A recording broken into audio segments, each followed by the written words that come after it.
A blessed day, my beloved brethren in Christ. Our devotion for today can be found in Acts chapter 25, verse 11, which says, "If therefore I am in the wrong and have committed something deserving death, I am not trying to avoid execution, but if there is nothing to the accusations which these men are bringing against me, no one can hand me over to them. I will appeal to Caesar." In Acts chapter 25, we learn that Paul is in prison and is awaiting trial in Caesarea. The Roman governor Festus succeeds Felix and is confronted with Paul's case. The Jewish leaders ask Festus to bring Paul to Jerusalem, hoping to ambush and kill him. Festus, however, keeps Paul in Caesarea and invites the Jewish leaders to present their charges there. At the trial, the Jewish leaders accuse Paul, and they cannot provide sufficient evidence.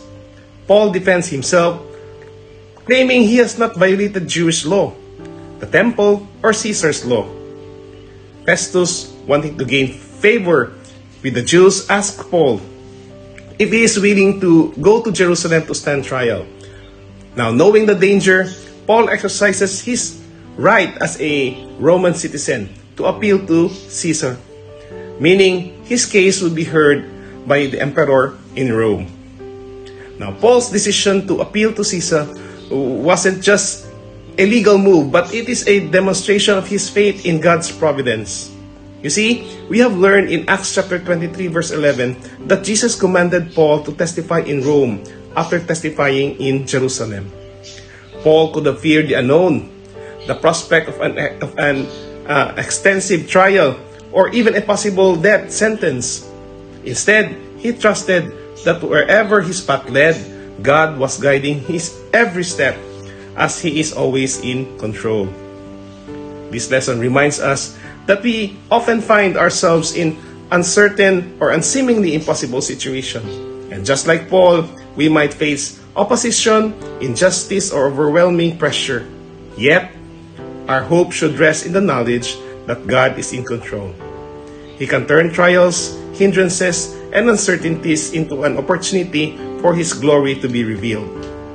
Let us remember that God's hand is at work even when we can't see the outcome. Our role then is to be faithful, trust God, and let Him work out the details. Now, Paul's appeal to Caesar ultimately led to the spread of the gospel in Rome.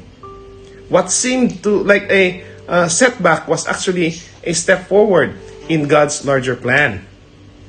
My beloved brother and sister, let us remember that sometimes God's timeline doesn't align with our own, but we must trust His perfect timing. May we stand firm in our faith even when it feels like the odds are against us. Why? Because we must realize that God is sovereign over all circumstances. So I encourage you to submit to His will and trust Him in all things. Our trials can be used by God to advance His kingdom in ways we may never anticipate. May God bless you and keep you always. Shalom